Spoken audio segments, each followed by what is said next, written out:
Hi guys, magandang araw po sa inyong lahat. Welcome po kayo sa channel and page ko dito sa Facebook. Ito naman pong kaibigan nyo si Jake from Bacolod City, Negros Occidental dito po sa Pilipinas. Ano bang topic natin for today? Topic natin for today, every day is another chance in life. Alam nyo guys na marami sa atin parang nabubuhay lang everyday pero hindi natin na-realize na everyday talaga may mga chances tayo binigay ng Panginoon para ma-improve natin ang ating buhay. Mabago natin ang mga mali nating ugali, how we treat people, how we can improve our livelihood, pangkabuhayan, trabaho, o pagnenegosyo. Kasi karamihan sa atin ay very busy with many things. Iba naman busy sa larang games, bisyo, sugal, at kung ano-ano pa. Pero tandaan nyo guys, hindi lahat ng tao ay nabigyan ng pagkakataon ng isang bagong araw.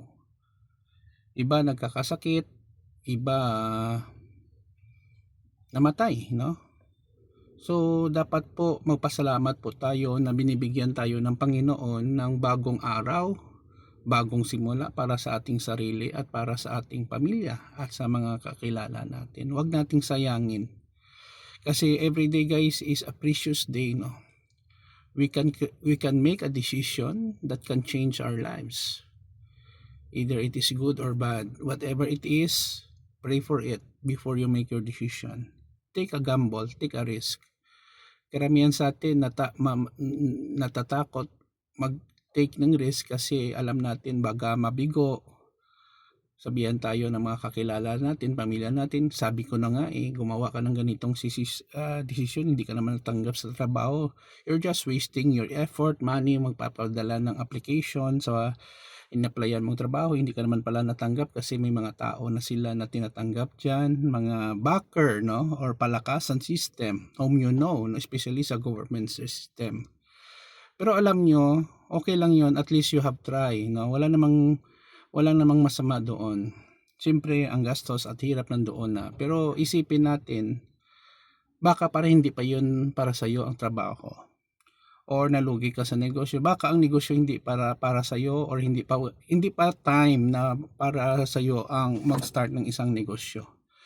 So yun po guys, every day is another chance of life, no?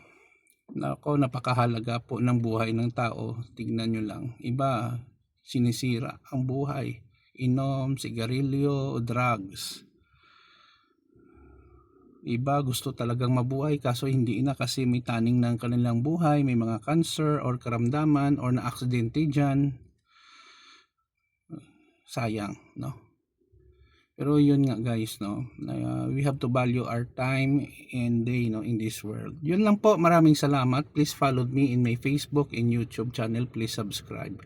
Kita-kita tayo sa susunod na video. Sana po may napulot po kayong aral sa topic natin for today. Every day is another chance in life. Yun lang po, paalam guys. Ingat po tayo lagi and may the Lord bless us all palagi.